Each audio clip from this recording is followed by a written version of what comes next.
René Guénon, Introduction générale à l'étude des doctrines hindoues, troisième partie, les doctrines hindoues. Chapitre 1, signification précise du mot hindou. Tout ce qui a été dit jusqu'ici pourrait servir d'introduction, d'une façon absolument générale, à l'étude de toutes les doctrines orientales.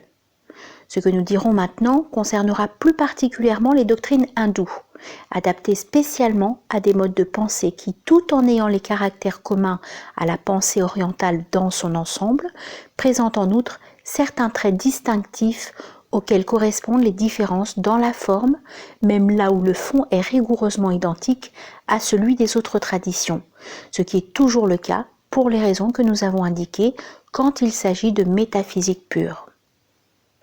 Dans cette partie de notre exposé, il importe de préciser avant toute chose la signification exacte du mot hindou, dont l'emploi plus ou moins vague donne lieu en Occident à de fréquentes méprises.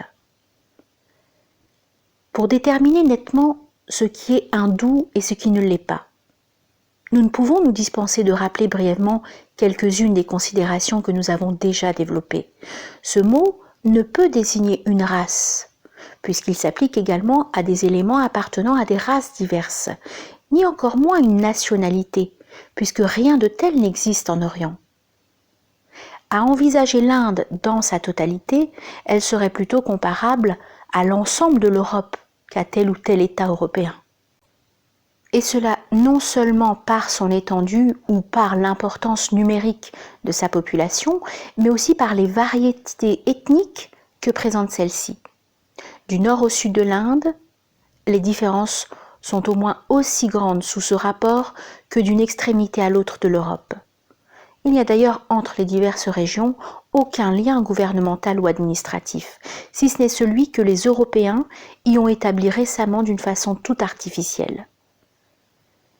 Cette unité administrative, il est vrai, avait déjà été réalisée avant eux, par les empereurs mongols, et peut-être antérieurement encore par d'autres, mais elle n'eut jamais qu'une existence passagère par rapport à la permanence de la civilisation hindoue, et il est à remarquer qu'elle fut presque toujours due à la domination d'éléments étrangers, ou en tout cas non hindous. De plus, elle n'alla jamais jusqu'à supprimer complètement l'autonomie des États particuliers, mais s'efforça plutôt de les faire rentrer dans une organisation fédérative. D'autre part, on ne trouve nullement dans l'Inde quelque chose qui puisse se comparer au genre d'unité que réalise ailleurs la reconnaissance d'une autorité religieuse commune, que cette autorité soit représentée par une individualité unique comme dans le catholicisme, ou par une pluralité de fonctions distinctes comme dans l'islamisme. La tradition hindoue, sans être aucunement de nature religieuse, pourrait cependant impliquer une organisation plus ou moins analogue, mais il n'en est rien, en dépit des suppositions gratuites que certains ont pu faire à cet égard, parce qu'ils ne comprenaient pas comment l'unité pouvait être réalisée effectivement par la seule puissance inhérente à la doctrine traditionnelle elle-même. Cela est bien différent en effet de tout ce qui existe en Occident, et pourtant c'est ainsi. L'unité hindoue, nous y avons déjà insisté, est une unité d'ordre purement et exclusivement traditionnelle, qui n'a besoin pour se maintenir d'aucune forme d'organisation plus ou moins extérieure, ni de l'appui d'aucune autorité autre que celle de la doctrine même. La conclusion de tout cela peut être formulée de la manière suivante. Sont hindous tous ceux qui adhèrent à une même tradition, à la condition bien entendu qu'ils soient dûment qualifiés pour pouvoir y adhérer réellement et effectivement, et non pas d'une façon simplement extérieure et illusoire. Au contraire, ne sont pas hindous ceux qui, pour quelque raison que ce soit, ne participent pas à cette même tradition. Ce cas est notamment celui des Jainas et des bouddhistes. Il est aussi, dans les temps modernes, celui des Sikhs, sur lesquels s'exercèrent d'ailleurs des influences musulmanes dont la marque est très visible dans leur doctrine spéciale. Telle est la véritable distinction, et il ne saurait y en avoir d'autre, encore que celle-là soit assez difficilement saisissable. Il faut bien le reconnaître. Pour la mentalité occidentale, habituée à se baser sur de tout autres éléments d'appréciation, qui font ici entièrement défaut. Dans ces conditions, c'est un véritable non-sens de parler par exemple de bouddhisme hindou, comme on le fait pourtant trop souvent en Europe et notamment en France. Lorsqu'on veut désigner le bouddhisme tel qu'il exista jadis dans l'Inde, il n'y a pas d'autre appellation qui puisse convenir que celle de bouddhisme indien.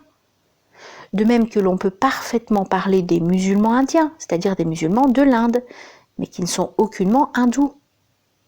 On voit ce qui fait la gravité réelle d'une erreur de genre, de celle que nous signalons, et pourquoi elle constitue à nos yeux beaucoup plus qu'une simple inexactitude de détail. C'est qu'elle témoigne d'une profonde méconnaissance du caractère le plus essentiel de la civilisation hindoue. Et le plus étonnant n'est pas que cette ignorance soit commune en Occident, mais qu'elle soit partagée par des orientalistes professionnels. La tradition dont il s'agit fut apportée dans la contrée qui est l'Inde actuelle à une époque plus ou moins reculée, et qu'il serait fort difficile de préciser par des hommes venus du Nord, d'après certaines indications que nous avons déjà rapportées. Il n'est d'ailleurs pas prouvé que ces migrateurs, qui durent s'arrêter successivement en des régions diverses, aient constitué un peuple à proprement parler, du moins à l'origine, ni qu'ils aient primitivement appartenu à une race unique. Quoi qu'il en soit, la tradition hindoue, ou du moins celle qui porte maintenant cette désignation, et qui alors pouvait en avoir une autre ou même n'en avoir aucune, cette tradition, disons-nous, lorsqu'elle fut établie dans l'Inde, fut adoptée tôt ou tard par la plupart des descendants des populations indigènes. Ceux-ci, les Dravidiens par exemple, devinrent donc hindous en quelque sorte par adoption. Mais alors, ils le furent tout aussi véritablement que ceux qui l'avaient toujours été, dès lors qu'ils avaient été admis dans la grande unité de la civilisation traditionnelle. Et quand bien même il dut subsister chez eux quelques traces de leur origine, sous la forme de modalités particulières, dans la façon de penser et d'agir, pourvu seulement qu'elles fussent compatibles avec l'esprit de la tradition. Avant son établissement dans l'Inde, cette même tradition était celle d'une civilisation que nous n'appellerons point arianisme, ayant déjà expliqué pourquoi ce mot est dépourvu de sens, mais pour laquelle nous pouvons accepter, à défaut d'autres, la dénomination d'indo-iranienne, bien que son lieu de développement n'ait été vraisemblablement pas plus l'Iran que l'Inde, et simplement pour marquer qu'elle devait par la suite donner naissance aux deux civilisations hindoues et perses, distinctes et même opposées par quelques traits. Il dut donc, à une certaine époque, se produire une scission, assez analogue à ce que fut plus tard dans l'Inde celle du bouddhisme. Et la branche séparée, déviée par rapport à la tradition primordiale, fut alors ce que l'on nomme l'iranisme, c'est-à-dire ce qui devait devenir la tradition perse, appelée encore mazdéisme.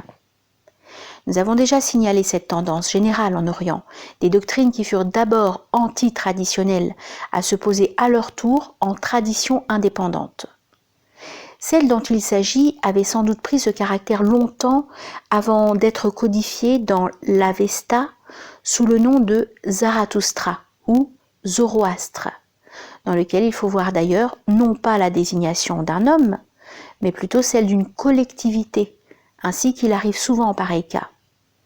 Les exemples de Pho-hi pour la Chine, de Vyasa pour l'Inde, de Thoth ou Hermès pour l'Égypte le montrent suffisamment.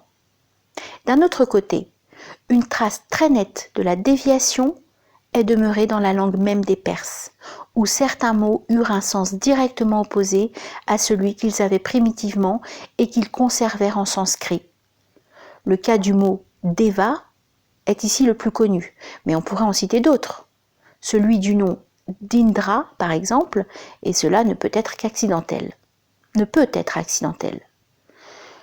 Le caractère dualiste qu'on attribue d'ordinaire à la tradition perse, s'il était réel, serait aussi une preuve manifeste d'altération de la doctrine.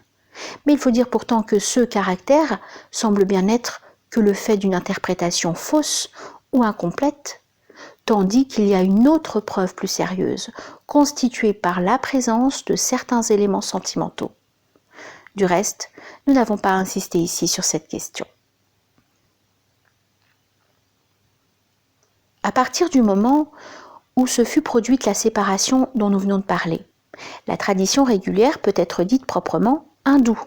quelle que soit la région où elle se conserva tout d'abord, et qu'elle ait ou non reçu dès lors en fait cette désignation, dont l'emploi d'ailleurs ne doit aucunement donner à penser qu'il y ait eu dans la tradition quelques changements profonds et essentiels.